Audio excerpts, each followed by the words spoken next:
મહાનૈવેદ્ય જમાડીને એમ કહી કે દિવેટો પ્રગટાવીને ભગવન મુખારવિંદ નિહાળવા પૂર્વક આરતી વિધિ પણ કરતા હતા. બરાબર. હવે આગળ જઈએ. તથા જન્માષ્ટમી, રામનવમી વગેરે વ્રત અવસરોમાં યથાવિધિ તે તો વ્રત જાગરણ શ્રી કૃષ્ણ મહાપૂરક પૂજા કરવા પૂર્વક કરતા હતા. એટલે ભગવાને જે કહ્યું એ પ્રમાણે એમ કહે કે ભગવાનના જે અવતારોની તિથિ છે તે બીજા જે કોઈ વ્રત ઉપવાસના નિયમો છે તે દરેક દિવસે એમ કે શું કરતા હતા? પૂજા કરતા હતા. ભગવાન શ્રી કૃષ્ણની મહાપૂજા કરતા હતા. શ્રી કૃષ્ણના વર્ષો વર્ષ તે તિથિએ કરવા પણ કહેલા અન્નકૂટ આદિ ઉત્સવો સંપૂર્ણ મહાસામગ્રીથી જ મહારાજાની માફક કરતા હતા. ભગવાન શ્રી કૃષ્ણને શ્રીજી મહારાજે પોતાના ઈષ્ટદેવ તરીકે શિક્ષાપત્રીમાં કહ્યા છે. ભગવાન શ્રી કૃષ્ણ, ભગવાન સ્વામિનારાયણ પરમાત્મા એક જ તત્વ છે, પણ પરરૂપનું હંમેશા અનુસંધાન રાખીને ભગવાન શું કહે છે કે ભાઈ આપણો સંપ્રદાય શ્રી કૃષ્ણ સંપ્રદાય એટલે ભગવાન શ્રી કૃષ્ણને માનનારો છે. રામ અને શ્રી કૃષ્ણ આમાંથી રામ ભગવાન જે હતા, ભગવાન જ્યારે એમના ગુરુભાઈથી છૂટા પડેલા ત્યારે ભગવાને કહેલું કે અમે શ્રી કૃષ્ણ ભગવાનની મૂર્તિ સ્થાપશું, તમારે રામની કરવાની. એટલે ભગવાને દરેક મંદિરોમાં આપણા જો શ્રી કૃષ્ણ ભગવાનની મૂર્તિ વચ્ચેના મુખ્ય દેરામાં સ્થાપી છે. અલગ અલગ રીતે, કોઈ જગ્યા પર નંદ નારાયણ, તો કોઈ જગ્યા પર રણછોડરાય, તો કોઈ જગ્યા પર લક્ષ્મીનારાયણ. આ બધા ભગવાન શ્રી કૃષ્ણના જ રૂપ છે. બરાબર. એટલે બધી રીતે ભગવાને એ પ્રમાણે મૂર્તિઓ સ્થાપી છે. લક્ષ્મીનારાયણ તો બાજુ મૂળ રૂપ છે ભગવાનનું.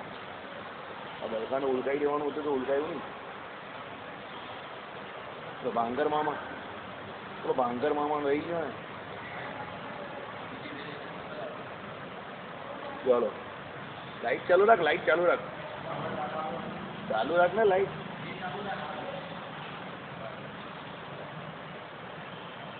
શ્રી કૃષ્ણના વર્ષો વર્ષ તિથિએ કરવા પણ એટલે અન્નકૂટનો જે મહોત્સવ છે તો આમ પણ ભાગવતમાં કહ્યું એ પ્રમાણે જે પર્વતરાજ જેમ કે કોણ ગોવર્ધનજી એને જે અન્નકૂટ ધરાવેલો એની યાદની અંદર આજે પણ ગોવર્ધન પૂજા કરીને આપણે બેસતા વર્ષના દિવસે શું એમ કે અન્નકૂટનો ઉત્સવ કરીએ જ છે. બરાબર. અહીંયા જો ગોપીનાથજી મહારાજની બાજુમાં વાસુદેવ નારાયણના મંદિરની અંદર જે ભગવાને કરાવેલો દિવાળીના વિશે એમ કે કોઈનો અન્નકૂટનો મહોત્સવ એનો ફોટો પણ છે. એટલે અન્નકૂટ મહોત્સવ પણ આપણે ત્યાં ભગવાન શ્રી કૃષ્ણના ઉત્સવોમાં આવે છે. એ જ છે, અત્યાર સુધી ચાલુ જ છે. એ નૃપ ધર્મદેવ વર્ષો વર્ષ ભાદ્રપદ માસના શુક્લ પક્ષની ચતુર્થી તિથિએ મધ્યાહન સમયે યથાવિધિ ગણપતિનો મહોત્સવ કરતા હતા. બરાબર. એટલે ધર્મદેવ શું આ ગણપતિજીની જે ચોથ આવે આપણે, બરાબર, અને એમ કહે કે આપણે ત્યાં શું ગણપતિની પેલી એમ કહે કે સ્થાપના કરવામાં આવે ને 10 દિવસ રાખવામાં આવે છે, 14 સુધી. બરાબર. એ ચતુર્થી તિથિ એમ કહે કે મધ્યાહન સમયે ગણપતિનો ઉત્સવ પણ કરતા હતા. પ્રતિવર્ષ અશ્વિન માસના કૃષ્ણ પક્ષની ચતુર્દશીએ એટલે આસો માસમાં શું કુળદેવતા મારુતિનો મહોત્સવ પણ કરતા હતા. આ બધી આજ્ઞા શ્રીજી મહારાજે કેમાં લખી છે? શિક્ષાપત્રીમાં લખી જ છે. સતપતિ શ્રી કૃષ્ણની અને તેમના વરાહાધિક અવતારોની સકળ કલ્યાણકારી ચરિત્ર કથા પ્રતિ દિવસ આપરાહ્ન એટલે બપોર પછી સમયમાં શ્રોતા સ્વશિષ્યો સમક્ષ કરતા હતા. એટલે બપોર પછીના સમયમાં શું છે? ભગવાન અને ભગવાનના વરાહાધિક જે અવતાર કહ્યું ને આપણે શિક્ષાપત્રીમાં, જે શ્રી કૃષ્ણ ભગવાન અને એના વરાધિક અવતારોનું ખંડન કરે એવા શાસ્ત્રને માનવાના નહીં. 29મો શ્લોક. એટલે અહીંયા એની એમ જ લખેલું છે કે ભાઈ ધર્મદેવ પોતે પણ ભગવાન અને ભગવાનના જે અવતારો શ્રી કૃષ્ણ ભગવાનના વરાધિક અવતાર એની કથા કરતા હતા. શ્રીમદ ભાગવતમાં બધા ભગવાનના અવતારોના ચરિત્ર આવે છે. બરાબર. મહામતિમાન ધર્મદેવ પ્રતિદિન અવકાશને અનુસારે આત્મા પરમાત્માનો અવબોધ આપનારા શ્રીમદ ભાગવત આદિ સદગ્રંથોનું પઠન પાઠન ચિંતન કરતા હતા. ભાગવતનું આવી જ નહીં. આત્મા પરમાત્માનો અવબોધ આપનારું શાસ્ત્ર છે. કપિલ ગીતાની અંદર આત્મા તત્વ શું છે એની વાત કરેલી છે.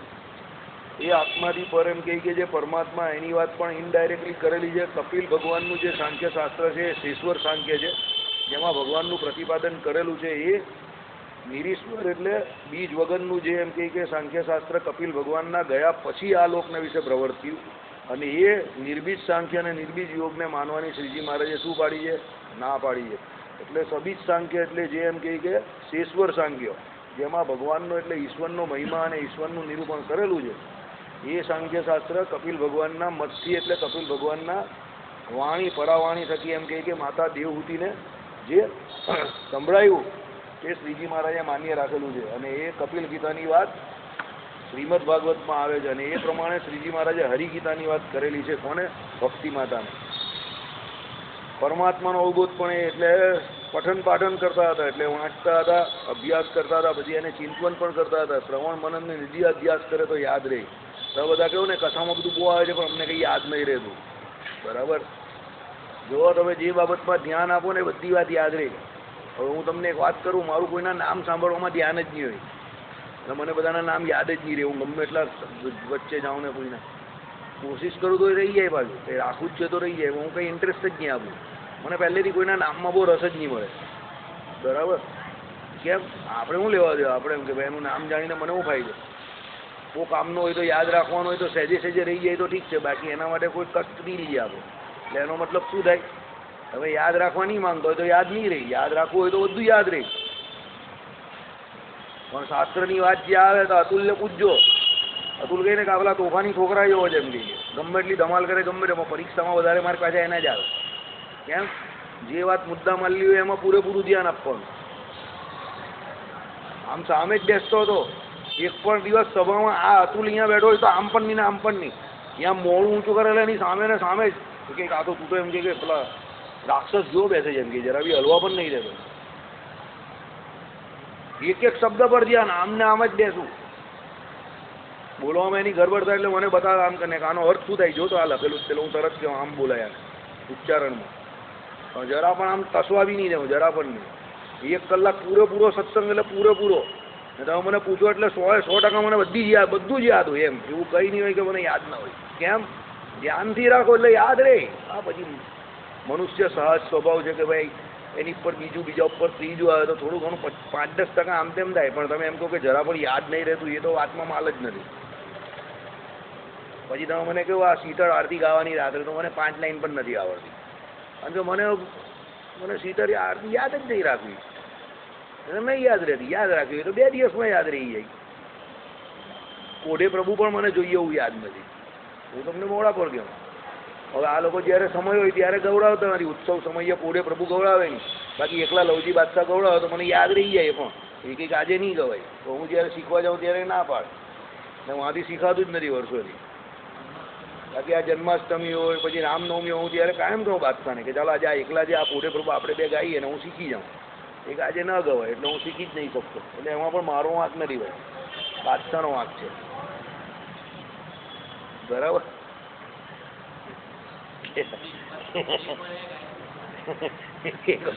એ અકળાઈ ગયેલા. મને કહે કે તું કાયમ કે રામનવમી ને જન્માષ્ટમીમાં જ આવે શીખવા. આડો દિવસ તને કંઈ દેખાતો જ નથી. આડો દિવસ બધા ગાય. હવે પેલો આમ ગાય ને પેલો આમ ગાય તો તું શીખાય ક્યારે? એ કે તું બહુ માઠું ગાઈ એમ કે તું માથું નહીં ગાની એમ કે. બરાબર. એટલે શીખવું હોય તો બધું શીખાય. નહીં તો મારી જેમ હું 25 વર્ષથી આવું છું શયન આરતીમાં. મને હજુ કોઢે પ્રભુને છેલ્લી શીતળ આરતી મને જ નથી આવડતી. લેવું કેમ? મારે શીખવી નથી એટલે નથી આવડતી. બાકી એમાં હું એ જ ભણવાનો છે. આરતી શીખવામાં હું એ જ ભણવાનો છે. તરત આવડી જાય તો 2 વાર ગાય નહીં જ્યારે એટલે આવડી જાય. હું કોઈ દિવસ ધ્યાન આપતો નથી. દર્શન કર્યા કરું છું એટલે નથી આવડતી તો નથી આવડતી. શીખતો પણ નથી હું. એટલે કદાચ આખી જિંદગી શીખીશ પણ નહીં એવું પણ બને. એટલે વસ્તુ પ્રયોજન કેવું છે આમાં? તમે બરાબર ધ્યાન રાખીને કરો તો તમને આવડે, ન કરો તો ન આવડે. બરાબર. વચનામૃતના નંબર મને આજે પણ યાદ રાખવાની તકલીફ પડે. કારણ કે હું નંબર વાંચું જ નહીં. કાલે કહ્યું આ વાંચેલો તો બીજે દિવસ મેં ખોલીને ચાલુ ધન ધનાઈને. હું નંબર યાદ નહીં રાખું કોઈ દિવસ. અતુલ બધા નંબર યાદ રાખતો હતો ત્યારે. હું જરા પણ નંબર યાદ ના રાખું. મને નંબર જોડે હું નિસ્બત મેં કહું આપણે કાં કોઈને પુરાવો આપવો? આપણે આપણા માટે સત્સંગ કરીએ જ ને, આપણા જીવનું રૂડું થાય એના માટે. એટલે હું નંબર કંઈ દેખું જ નહીં. ધન ધનાઈને જવા જ દેવાનું. બરાબર. એટલે આપણે જેટલું મગજને કષ્ટ આપીએ ને એટલું મગજ ચાલે. આ અંદર ભગવાને તો અલ્લાહને ભેજા લેકિન બહુ ભેજા નહીં ભેજા એવું નથી. બહુ ભેજા ભરા इसके અંદર. બહુ ભેજું આપેલું છે. આપણે ઉપયોગ નહીં કરતા એટલે બાકી તરત યાદ રહી. કેવા હોય છે. તમે આ ભારતના સાધુઓ તો જો પેલા રાજેન્દ્રદાસજી કથા કરે છે. એમનું નોલેજ જો તમે વિશિષ્ટા દ્વૈત વેદાંતની હમણાં ચોસંબા ગુરુકુળથી પુસ્તક બહાર પડી છે સામાન્ય હિન્દી ભાષામાં. આખું વિશિષ્ટા દ્વૈત વેદાંત અંદર સમજાવેલું છે. રાકેશને કહીને મંગાવી હોય તો મંગાવી લેજો. કદાચ એની પાસે છે પણ. ત્રિપાઠી કરીને કોઈ ત્રિપાઠીજીએ લખેલી છે આખું વિશિષ્ટા દ્વૈત વેદાંત એકદમ સરળ ભાષામાં. એકદમ સરળ સામાન્ય માણસ. હમણાંના એકદમ આપણા અત્યારના વિશિષ્ટા દ્વૈતી છે. રાકેશ મંગાવી લેશે એટલે કહેવાનું તાત્પર્ય શું તમને ધગસ હોય તો થાય કામ, ધગસ નહીં તો ન થાય. બરાબર. ચાલો. હે રાજન, આવી રીતે ધર્મદેવ નિત્ય સ્વ વર્ણાશ્રમ ધર્મ અનુષ્ઠાન પૂર્વક ભગવાનના એકાંતિકપણામાં નિષ્ઠાવાળા થઈને, ભગવાનનું એકાંતિકપણું હતું બરાબર, એકમાં જ જેનો અંત છે તે એકાંતિક કહેવાય. એક કોણ? પરમાત્મા. એમાં જ જેનો અંત છે તે આ ભાઈના હતા 500. હવે તમને જાહેરાત કરવાની છે કે આપણો 2019નો ભલે પાટોત્સવ અત્યારથી લખાવેલો જ મંડળનો, હમણાં કૃપા કરીને કોઈ પૈસા ના આપશે. એનું કારણ છે બધો 2 વર્ષ સુધીનો હિસાબ રાખો મારે કેવી રીતે હોય, મને અઘરો પડી જાય. કારણ કે બીજા 2-3 ખાતા આપણા ચાલતા હોય. એટલે હું તમને વિનંતી કરું છું ભાઈ, તમે રહેવા દેજો પૈસાની જરૂર છે જ આપણે, આખા મંડળે કરાવવાનો છે એટલે. અને જો પરમાત્મા કૃપા કરશે તો આપણે 7 દિવસની વાસુદેવ મહાત્માની કથા પણ રાખશું. હરિકૃષ્ણ મહારાજના પાટોત્સવ નિમિત્તે અહીંયા સપ્તાહ આપણે વાસુદેવ મહાત્માની અહીંયા નીચે કથા પણ રાખશું. અને એક દિવસ રાત્રે પછી ભજન સંધ્યા જેવું પણ રાખશું. અને જમવામાં પણ આપણે બહુ છૂટથી જમાડશું લોકોને, એમ જે આવ્યા બધાને જમાડશું. કારણ કે મહારાજે કહ્યું ને એ પ્રમાણે અન્ન દાને કરીને બહુ મોટું પુણ્ય થાય છે, અન્ન કોઈને પણ જમાડાય. એટલે આપણે બહુ મોટું કરવું છે. ભગવાનની ઈચ્છા હવે જે હોય છે, આપણી પોતાની ઈચ્છા એવું છે કે મોટું કરવું છે. એમ મોટું એટલે દેખાડા માટે મોટું નહીં, પણ આમ આધ્યાત્મિક રીતે બધાને ગમે એવું કે ભાઈ કથા વાર્તા બધા સાંભળે. બરાબર.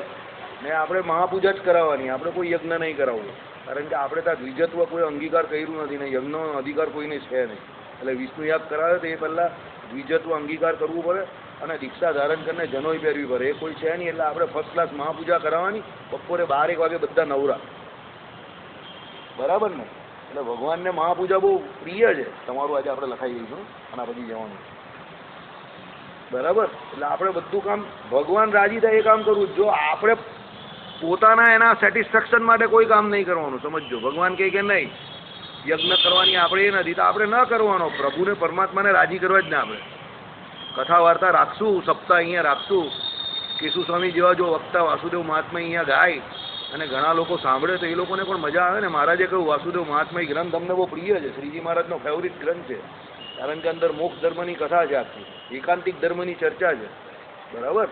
એટલે એવું આપણે બધું ભગવાનની કૃપા હશે તો બધું આયોજન વ્યવસ્થિત થશે. બરાબર.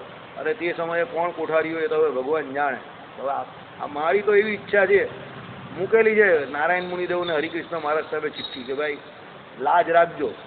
બરાબર. મંડળની, મારી નહીં. મારી કોઈ લાજની જરૂર નથી, પણ મંડળની લાજ રે એવું કામ કરવાનું છે આપણે. સારું. ચાલો. એટલે શું છે? એકાંતિકપણામાં નિષ્ઠાવાળા થઈને ભગવાનને અંદર એકમાં જ જેનો અંત છે તે કોણ? ધર્મદેવ. એક અર્થ એવો થાય. બીજો અર્થ એનો કેવો કે ધર્મ, જ્ઞાન, વૈરાગ્ય અને ભક્તિ, એને એકાંતિક ભક્ત કયા, એને જ ભાગવત ભક્ત કયા. ભગવાનના એવા ઉચ્ચ કોટીના ભક્ત હતા કોણ? ધર્મદેવજી. ને એમાં જ એમને નિષ્ઠા હતી. માટે જ કામ ક્રોધાદી અંતરના અજીત હરિઓને જીતીને. અજીત એટલે નથી જીતા એવા. કામ ક્રોધ લોભ જીતવા બહુ કઠણ છે, યાદ રાખજો. એમ કઈ સમય જતા કઈ કામ ક્રોધ લોભ જીતાતા નથી. સમય જાય તો બી અમુક માણસને બહુ મોટો ક્રોધ હોય. મેં જોયા છે. જરા એટલે પેલા સાપના એની જેમ ફફડે ફ્રૂટ કરીને ફેણ મારે. એટલે જીતવા માટે શું છે કે ભાઈ રોજ રોજનો દાખલો કરતા હો અને પોતાની પ્રકૃતિ શાંત કરવી છે, રાખવી છે એવો પ્રયત્ન કરતા હો તો થાય. બાકી ન રાખો તો કંઈ થાય ભાઈ નહીં. આમાં પણ પ્રયત્નની જ જરૂર છે. મેં તમને શું કહું, 80 વર્ષનો થાય તો પણ મંદિર આવીને પંચાયત છોડતા નથી લોકો. અને અડધો કલાકથી વધારે મંદિરે રહેવાતું નથી. ઘરે જઈને કોઈ કામ ન હોય, પણ ભગવાન સામે બેસાવું કઠણ કામ છે. અતિશય પુણ્યનો ઉદય થાય ને ત્યારે મંદિરમાં 4-5 કલાક બેસાય. સમજો.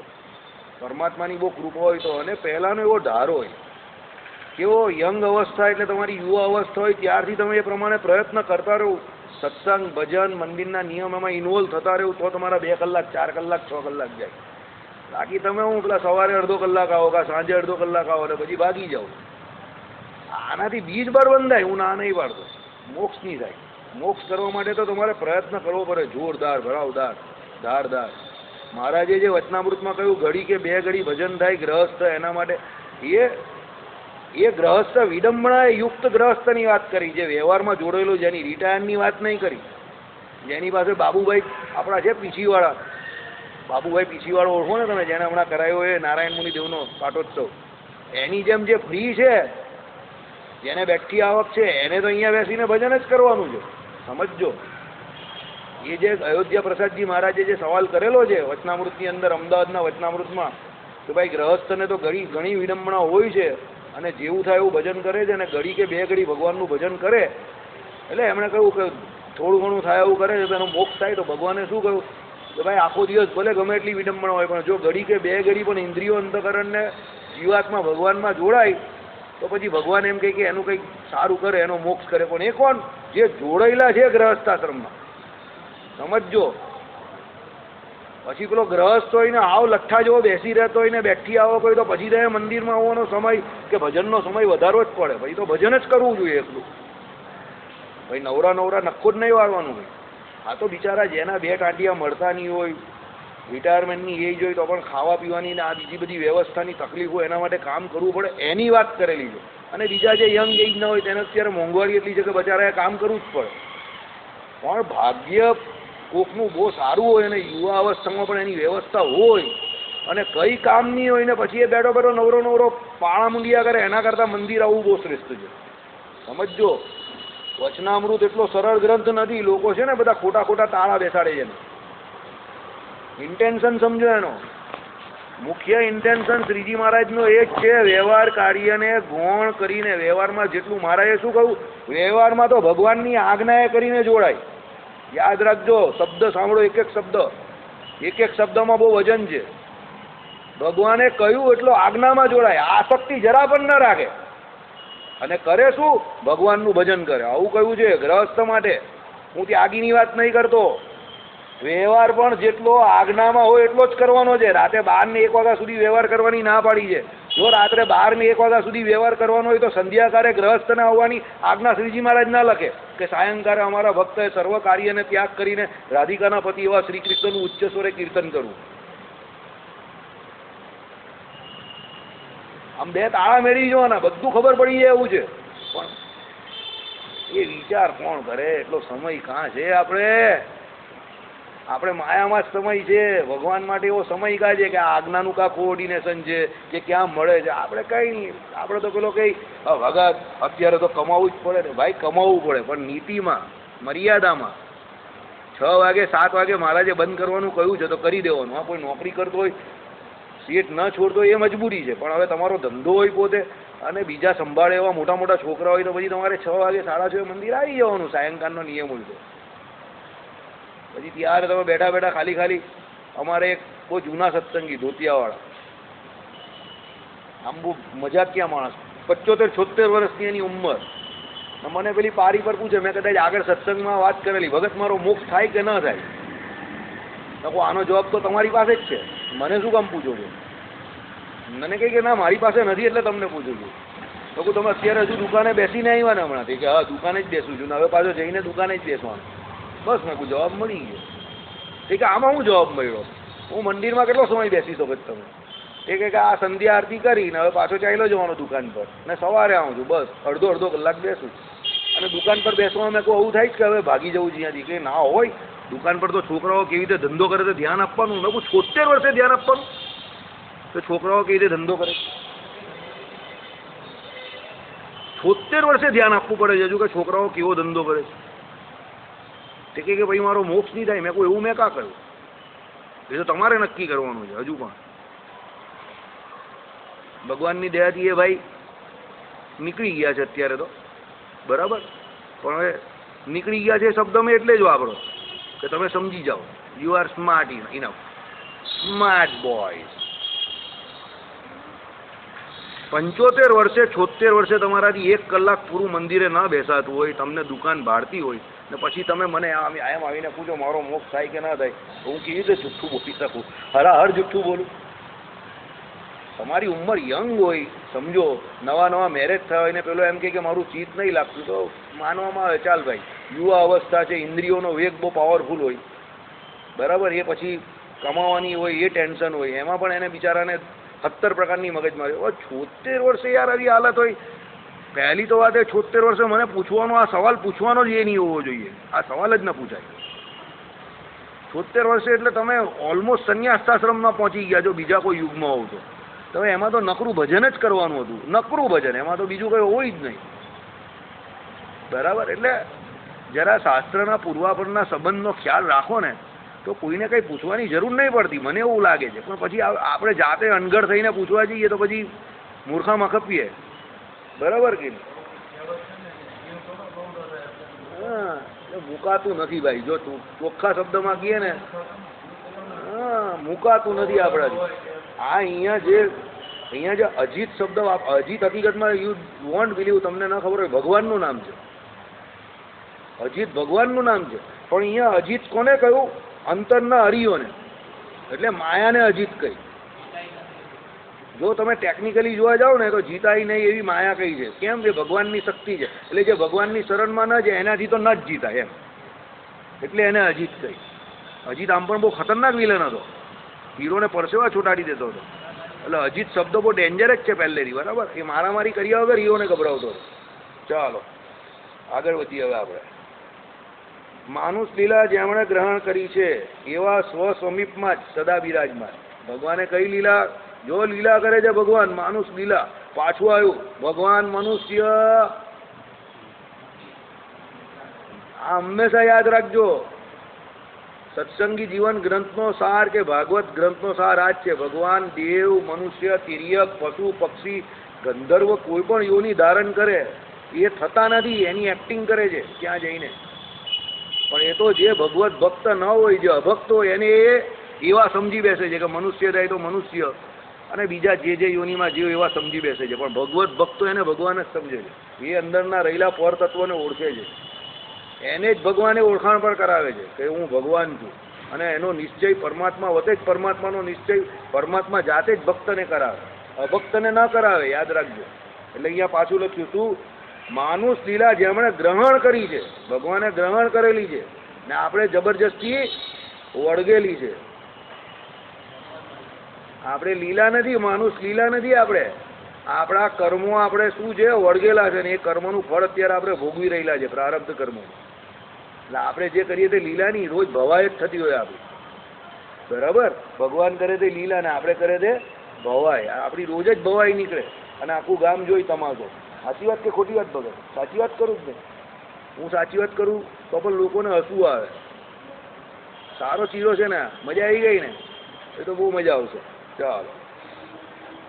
એવા સ્વ સ્વમીપમાં સદા વિરાજમાન પુત્રરૂપ શ્રી હરિકૃષ્ણના પ્રબળ પ્રતાપથી જે ભગવાને મનુષ્ય લીલા ગ્રહણ કરી છે. માનુષ લીલા ગ્રહણ કરનારા ભગવાન કોના પુત્ર છે? ધર્મદેવજીના. બરાબર? એટલે એના પ્રતાપથી અસુરોના અધિક ભય રહિત થઈને, એટલે અસુરોનો હવે ભય બધો ચાલ્યો ગયો. કેમ? અસુરો કરતા મોટા, અસુરોનો નાશ કરનારા, અસુરોનું નિકંદન કાઢી નાખનારા એવા ભગવાન પોતે અહીંયા આવી ગયા છે. એટલે ધર્મદેવને થયું કે હવે કોઈ ભયની આવશ્યકતા નથી, હવે કોઈ ડર નથી. બરાબર? ડર કે આગે જીત હે. પોતે અનુષ્ઠાન કરેલા સધર્મ ભક્તિ તો ઉદ્ધવ માર્ગમાં પોતાના ચરણ શરણને પામેલા પુરુષોને, જો પાછો ઉદ્ધવ માર્ગ આવ્યો અહીંયા. ઉદ્ધવ માર્ગ એટલે રામાનંદ સ્વામીના નામથી ગયું. ઉદ્ધવ તે રામાનંદ, કારણ કે સંપ્રદાયને સૌ પ્રથમ ઓળખાણ આપનાર કોણ? કોના નામથી સંપ્રદાય ઓળખાય છે? ઉદ્ધવ તે રામાનંદ. એટલે ભગવાન શ્રી કૃષ્ણએ ઉદ્ધવજીને જે જ્ઞાન આપેલું તે જ ઉદ્ધવજી રામાનંદ સ્વામી બનીને આવેલા. એટલે ઉદ્ધવજીના નામને, એટલે ઉદ્ધવ માર્ગ, એટલે પહેલું નામ ઉદ્ધવજીનું છે, રામાનંદ સ્વામીનું. બરાબર? ચાલો. પોતાના શરણને પામેલા પુરુષોને પ્રવર્તા પૂર્વક અયોધ્યાપુરીમાં સુખેથી નિવાસ કરીને રહ્યા. આમાં કંઈ કહેવા જેવું નથી. સુખેથી નિવાસ કરીને રહ્યા, ખાઈ પીને લહેર કરી, ભજન કર્યું. ઇતિ શ્રી સત્સંગી જીવને પ્રથમ પ્રકરણે ધર્મકૃત સ્ત્રી પુરુષ ગુરુ મર્યાદા નિરૂપણ નામેકો ન 30 અધ્યાય. નામેકો ન 30 એટલે 29મો અધ્યાય. હવે 30મો અધ્યાય આપણે આયા. સુરત ઋષિ કહે છે, એ રાજન, ત્યાર પછી વિપ્ર હરિપ્રસાદજી પોતાના પુત્ર હરિકૃષ્ણના ઉપનયન સંસ્કાર કરવા માટે અંતરમાં અત્યંત ઉત્સાહ પામીને મહા ઉદારપણાથી તેમાં અપેક્ષિત સમગ્ર સામગ્રી દૂર દેશથી પણ મંગાવી ભેગી કરવા લાગ્યા. ભાઈ, બ્રાહ્મણ માટે જનોઈ એટલે લગ્ન કરતા મોટો ઉત્સવ છે. જે જનોઈ સંસ્કાર કહેવાનું એને આ લોકો શું કહે છે? દ્વિજત્વ. દ્વિજત્વનો અર્થ શું થાય? બીજો જન્મ. પ્રથમ જન્મ માતાના ગર્ભમાંથી થાય ત્યારે, બીજો જન્મ આ જીવનો ક્યારે થાય? જ્યારે જીવ વેદ ભણવાનો અધિકારી થાય, પોતે આ લોકમાં મનુષ્ય જન્મ ધારણ કરીને આવ્યો, એ જન્મ ધારણ કરવાનો જે સૌથી મોટો લાભ મોક્ષ એને મેળવવા માટે જે બ્રહ્મ વિદ્યા ભણવાની એટલે જે વેદ વિદ્યા ભણવા માટે જે સંસ્કાર થાય એને કયો સંસ્કાર કહેવાય? ઉપનયન સંસ્કાર કહેવાય. બીજત્વ. બરાબર. ઉપનયન કાર્ય માટે એટલે બધી સામગ્રીઓ ભેગી કરવા માંડ્યા. બાપા સારા હોય તો ભેગી કરે, બરાબર ને? અમારા જેવાના બાપા હોય તો કંઈ ભેગું ના કરે. ભાઈ છેલ્લે દિવસે બધી ગોળ ગોળ ગોળ પીસી ફેરવે. આજુબાજુવાળાને કહે કે ભાઈ આ લઈ આવજો, પેલું લઈ આવજો, ને ટાંટી અદ્દર કરી દે. બરાબર. એટલે સારા માણસ હોય તો પહેલેથી પ્લાનિંગ કરે. જો એક વસ્તુ યાદ રાખજો, પ્લાનિંગ કરવાવાળો માણસ એને પહેલાં ટેન્શન રહે, અને પ્લાનિંગ ન કરવાવાળો માણસને છેલ્લે દિવસે બધું ટેન્શનને ડૂબી જાય. Self pressure is no pressure, યાદ રાખજો. દુનિયામાં બહારનું પ્રેશર સહન ન કરવું હોય ને તો પોતાની જાતને હંમેશા થોડી પ્રેશરમાં રાખો. વધારે નહીં, થોડી. પ્રેશર કોનું રાખવાનું ખબર? ખાલી કામનું, કે આપણે શું કરવાનું છે, આપણું કર્મ શું છે એનું પ્રેશર રાખો. ફળનું પ્રેશર ના રાખો. એનાથી તમારા કામ બહુ ઇઝી થઈ જશે. પણ પછી તમે બધું બીજા ઉપર દોડી દો ને તો કોઈ વખત છે ને બહુ ભારી પડી જાય, તમારા ટોંટી અદ્ધર થઈ જાય. શાસ્ત્રો આપણે આ લોકમાં કેવી રીતે જીવવું એ પણ શીખવાડે છે. ધર્મદેવ પોતે સામગ્રી ભેગી કરવા માંડ્યા. કેમ? આ લોકમાં જે કોઈ સંસ્કાર થાય કે જે કોઈ ઉત્સવ થાય કે જે કોઈ સમયો થાય એના માટે પ્લાનિંગ જરૂરી છે.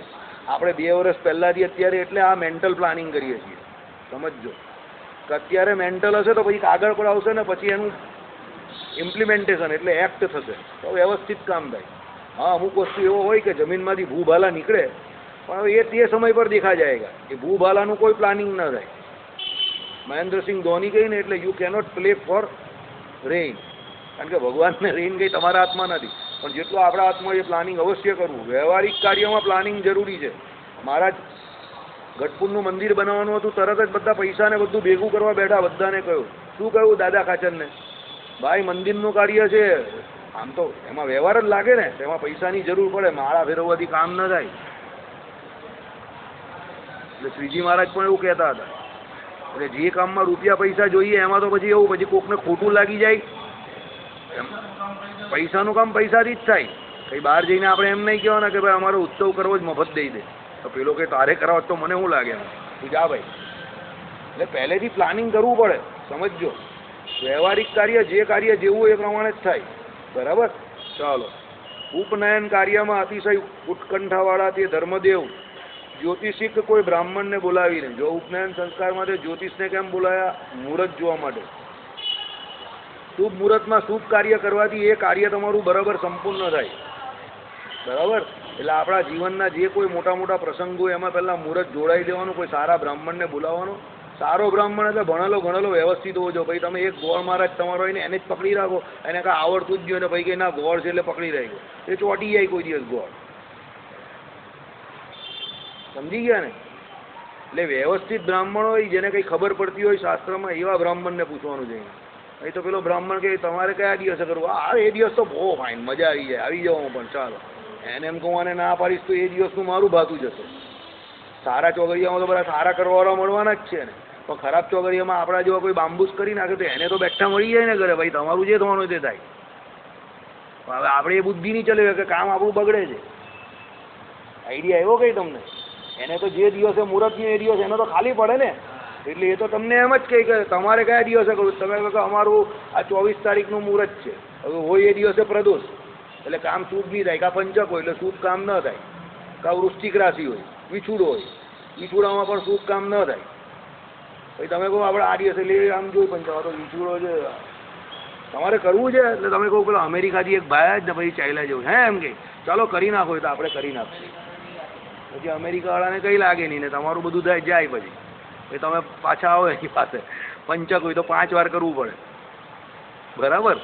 એટલે વ્યવસ્થિત બ્રાહ્મણને પૂછવાનું કે જેને આની બહુ આસક્તિ ના હોય, એ તો કમ મુહૂર્તમાં જ બોલાવે તમને, કારણ કે એનું ટાર્ગેટ પૂરું ના થાય ને. સમજો, એ મુહૂર્તમાં કોઈ આવવાનું મુહૂર્તિઓ તમે મળી ગયા ને. બરાબર. મારા ભાઈના મેરેજમાં જ એવું કહેતો હતો, અમારા જ ગોળ મહારાજ. હા થાય એ દિવસે કોણે ના પાડી? આમ તેમ. મેં કહું કે એ દિવસે તો મુહૂર્ત જ નથી. તને કોણે કહ્યું? મને એમ કહી પાછો. અરે મેં કહું કે હું પંચાંગ જોઈને આવેલો છું. અરે તું ક્યારથી પંચાંગ જોતો થઈ ગયો? મેં કહું હું તો નાનો તો ત્યારનો જોઉં છું. મારા બાપાને મને આમ તેમ કરીને ગાળો આપીને બહાર કાઢી મૂક્યા. પછી મેં બાજુમાં કહું, મેં કહું આનો પિત્તો થઈ ગયો, એ તો સવારે 8 વાગ્યાથી જય શ્રી કૃષ્ણ થઈ જાય. હવે એને હું પંચાંગ ને હવે એને શું પડી? આપણે તે દિવસે ગોળ ને ખાંડ બંને બદલી નાખ્યા. આવો ગોળ આપણે શું કામનો? એને ગોળ ખાંડ બંને બદલી નાખ્યા. બીજો ગોળ મહારાજ તાત્કાલિક પપ્પા કઈ આમ તેમ તમારે લગ્ન, તમારા છોકરાના લગ્ન કરાવવા જ ને, થઈ જશે, બહુ સારી રીતે થશે.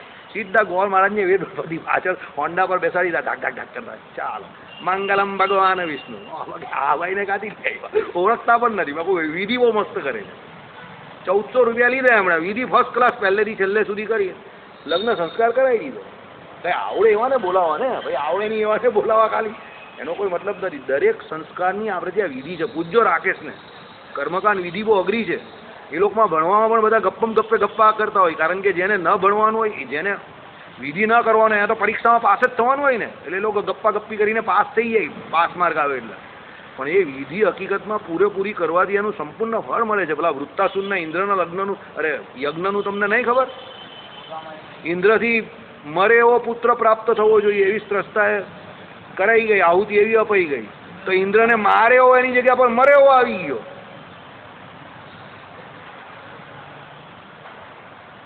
હવે આ એકમાં લોચો પડ્યો, એમાં વૃત્તાસુર આખું આવું થયું ને કેટલું આખ્યાન થઈ ગયું. તો પેલા ભાઈ તમારા ઘરે આવીને ગંધમ પુષ્પમ સમરે ભાઈ આમ એમ કરીને ચાલુ કરે, પછી તમે કહું લગ્ન થયા પણ કંઈ મજા નહીં આવતી ભાઈ, રોજ સવારે ધનાધની થાય છે, તલવારબાજી થાય. અરે ભાઈ થાય જ ને. પેલા ભાઈ કંઈ મંત્ર બોલ્યાની હોય કંઈ નહીં, એને બીજે જવાની ઉતાવળ હોય ને તમે પણ પાછા વરરાજાને જલ્દી પતાવવાની એ પેલો પૈસા બતાવ્યા કરે. તો પેલાને તો ભાગવું જોઈએ, પૈસા બતા, પેલો જલ્દી વધારે પતાવે. લગ્ન સંસ્કાર જે છે સંપૂર્ણ રીતે કરો ને ભાઈ. આપણે કા ઉતાવળ છે, કા જવાના છે? જમાનો ફાસ્ટ છે, પણ જે વિધિ કરવાનો એ તો કરવો જ પડે ને. દરેક સંસ્કારમાં એવું છે. બરાબર? ચાલો, એટલે સારા એવા બ્રાહ્મણને બોલાવવાના, કુમકુમ કુસુમ વસ્ત્ર વિભૂષણ દક્ષિણા આદિથી તેનું પૂજન કરીને બ્રાહ્મણને હંમેશા પહેલા દઈ દેવાનું. આમ નીચે કઈ પડે પછી પેલો કઈ ને અબ ગલા પૂછ, એનું ગળું પહેલા સુકાતું બહુ હોય, આમ પડે એટલે ગળું જરા ભીનું થઈ જાય. બરાબર? આ પહેલો સત્સંગ એવો છે કે જેમાં તમને પ્રેક્ટિકલ વાત વધારે કહેવામાં આવશે, જે જાહેરમાં અમુક માણસ બિચારા વક્તા કહી ન શકે. આમ જરા છટકાવતા જાઓ ધીમે ધીમે, એટલે એનું ગળું જરા પેલો કઈ અભી તો ઇસ્મત પૂછું, બીજું જરા છટકાવ એટલે હા પેલાનું ગળું જરા ભીનું થાય, પછી આમ માખણ જેવું ચાલે, આમ વ્યવસ્થિત મુહૂર્ત પણ જોઈએ. હવે બરાબર છે. એના સ્વભાવ વિરુદ્ધ તમે કામ કરો, બધું આવું ફોકટમાં કરવા જાઓ તો જય શ્રી કૃષ્ણ. ચાલો, તેની આગળ રત્ને સહિત નાળિયેર, જો નાળિયેર તો મૂકી જ દેવાનું પહેલાં. બરાબર? રત્ને સહિત એટલે રત્નો પણ મૂક્યા જોડે, આદિક ફળ મૂકીને એટલે બીજા પણ ફળો મૂક્યા. કુમારના ઉપનયન સંસ્કાર સમુચિત શુભ મુહૂર્ત પૂછવા લાગ્યા. શુભ મુહૂર્ત આવ્યું ને? ઘણા કે આ તો બધી અંધશ્રદ્ધા છે, આ લોકો 21મી સદીમાં આવું બધું નથી હોતું. અરે ભાઈ બધું જ છે. મુહૂર્ત છે, નક્ષત્ર છે, ગ્રહ છે, બધું બધાનું કામ કરે છે. ભગવાનની બનાવેલી આ દુનિયા છે. અનંતકોટી બ્રહ્માંડમાં ભગવાને દરેકને સ્થાન આપેલું છે અને એનું કાર્ય આપેલું છે. એ એનું કાર્ય ન કરતા હોય, ભાઈ તમે કહું કે એવું કંઈ લાગતું ઓળખતું નહીં, તો એ એનું કામ કરતો બંધ થઈ જાય. એનું કામ તો કરતા જ હોય ને. તમને ને મને કંઈ ને કંઈ કાર્ય કરવા ભગવાને અહીંયા આપણે કંઈક કર્મ સોંપેલું તો આપણે કામ કરવું પડે જ કે નહીં. તો ગ્રહ નક્ષત્ર એનું કામ ન કરતા હોય, એ કરતા જ હોય. સમજો, તમારી ઉપર કે મારી ઉપર કોઈ પગ પર પગ મૂકી જાય કે કોઈ બે ચાર ગાળ હોય દઈ જતો હોય તો આપણે પણ કંઈ કરીએ જ કે નહીં આને. સમજો, તો ગ્રહ નક્ષત્રને તમે ઊંધા ચકતી કરો કંઈ ને કંઈ, તો એ કંઈ કરે નહીં. પેલો કંઈ કે એકા નવરો બેઠો તારા માટે. અરે ભાઈ એ નવરો નથી, તું કરે જોઈ છે બધું. એ નવરો તો કોઈ જ નથી. તું કા નવરો છે કે એ નવરો હોય? બરાબર? થોડું કોમન સેન્સ વાપરો. કેશુ સ્વામી એટલે બહુ ઇન્ટેલિજન્ટથી આ બધું સમજાવેલું. એ કે સ્વામિનારાયણ સર્વોપરીનો નિશ્ચય, કોઈ ગ્રહ નહીં લાગતા, કોઈ નક્ષત્ર. એ કંઈ સત્સંગી જીવનના પાનામાં બધું કેમ લખેલું? મુહૂર્ત જોવાનું, જ્યોતિષ બોલાયો, શ્રીજી મહારાજની કુંડળી બતાવી, રામાનંદ સ્વામીની કુંડળી કહી, ધર્મદેવે 6 અંગે સહિત પાછા જ્યોતિષ પણ એમાં ભણાવ્યું. તો આ બધું કેમ આ બધું કહ્યું? એમને બધું થયું કંઈ? એ કંઈ વાસુદેવ દરેક વસ્તુનો રોલ છે અને એ માણસની ઉપાસના પર આધાર છે. પેલો અક્ષરધામના મુક્ત જેવો બ્રહ્મ સ્થિતિને પામી ગયો એના માટે તમે વાત કરો તો ગ્રહ નક્ષત્ર, મહારાજે કહ્યું ને ભગવાનના ભક્તને કાળ કર્મ માયા કંઈ નહીં લાગતી હતી. એવું હોય તો ન લાગે. અરે અહીંયા આપણે માયા નહીં લાગતી. ઘરે જઈને ટીવી ચાલુ કરે એટલે મન ડોલે તેરા તન ડોલે એમ કરીને બધા ડોલવા માંડતા હોય. IPLના છક્કા વાગે એટલે પેલાને લો છક્કો, પેલાના બી છક્કા લાગે. તો પછી કહે કે ભગવાનનો ભક્ત કાળ કર્મ માયાથી પર છે. એટલે તારો કાળ ક્યારે તને ખબર છે કે એનાથી પર થવાનું? બોલ પહેલા. જે બોલતા હોય એને જ પૂછવાનું, બોલ તારો કાળ ક્યારે છે? ચાલ, એ તો ખબર નથી આપણે. એ તો જે પોતે ઉપાસનાના અંતને પામેલો હોય, ભગવાન કહીને પોતાનો દેહ એટલે જીવ જે છે ને એને પણ એ આ દેહને જાતે છોડે એવા હોય. શ્રીજી મહારાજે કહું પેલું લેપણ કરે આમ કરીને બેસી જાય અને પછી અહીંયાથી બ્રહ્મરંધ્રમાંથી પોતાના જીવને સીધો ઉત્ક્રાંતિ માર્ગે ઉપર મોકલી શકે એવા હોય, પોતે જાય એ પ્રમાણે આ એની વાત કરેલી છે. આ બધા આપણા જેવા આલિયા માલિયા ધમાલિયાની વાત નથી ભાઈ, આપણે બધું જ લાગે છે એટલે બધું માનવાનું. બરાબર, ચાલો. પૂછેલા જોશી, જો પાછું આપણે બોલા આ યાર કઈ જબરું છે, મહેનત મારે કરવાની જ નહીં લાગી, મહેનત નહીં કરવાની, આ એક સિદ્ધાંત છે. પણ હાલું પૂછેલા જોશી પંચાંગ પત્રમાં બરાબર જોઈને બોલ્યા કે જો પંચાંગની પણ વાત કરેલી છે, સત્સંગી જીવને કરેલી છે, હું નહીં કહેતો. એટલે 200-250 વર્ષ પહેલા પણ પંચાંગ લઈને આવતા હતા જ્યોતિષો. બરાબર, એટલે આમ જાહેરમાં ઘણા લોકો આ બધી વક્તા સ્થાન ઉપરથી બેસીને મોટા મોટા લવારાઓ કરે છે આ બધા કે સત્સંગીને આમને તેમ. તો આ પંચાંગ ખોટું થઈ ગયું. ત્યારે મહારાજ હતા ત્યારે પણ પંચાંગ જોતા હતા. બધું બરાબર છે, માનવાનું, બધી વસ્તુ માનવાની. જો ભાઈ પછી એમાંથી આપણાથી જે પડાય એ ન પાડવાનું, ન પડાય તો એમાં એમ ન કહેવાનું કે આ ખોટું છે, ભાઈ મારાથી નહીં પડાય, આટલી સાજીદતા રાખો, હું નહીં કરી શકતો. પણ ખોટું છે એ ખોટી સ્ટેટમેન્ટ આપો. તમે કહું 2 જ્યોતિષ તમારા વિશે ખોટું કે તમે કહું જ્યોતિષ વિદ્યા ખોટી, ના એ નહીં. પેલો જોવાવાળો ખોટો, વિદ્યા થોડી ખોટી હોય, એ તો વેદનું અંગ છે. બરાબર, ચાલો. હે ધર્મ, ગર્ભથી આજ એટલે 8મા વર્ષમાં વર્તતા આ ફાગણ માસમાં શુક્લ પક્ષની 10મી તિથિએ સોમવારે પુષ્ય નક્ષત્રમાં, પુષ્ય નક્ષત્ર બહુ ઉત્તમ, પુષ્ય નક્ષત્રમાં સોનાની ખરીદી કરવી, પુષ્ય નક્ષત્રમાં કોઈ ઉત્તમ સોદા કરવા, બધા કાર્ય તમારા સફળ થાય. અને ગુરુવારનું પુષ્ય નક્ષત્ર આવે તો ટકાટક એકદમ જોરદાર, કારણ કે એનું પોતાનું નક્ષત્ર છે એટલે તમારે મજા આવી જાય. એટલે તમે જોજો વર્ષમાં 1-2 વખત ગમે ત્યારે આવે, આપણે પેલા પેપરોમાં આવે છે કે ભાઈ એ સોનાની ખરીદી કરવી, આ સમય બહુ ઉત્તમ છે, બધું આવે.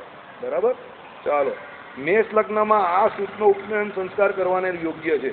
મેષ લગ્નનો માલિક કોણ? મંગળ, ને પુષ્ય નક્ષત્ર લગભગ ગુરુ છે, એટલે મંગળ ને ગુરુ બંને મિત્ર છે, યોગકારક ગ્રહ થાય એકબીજા માટે.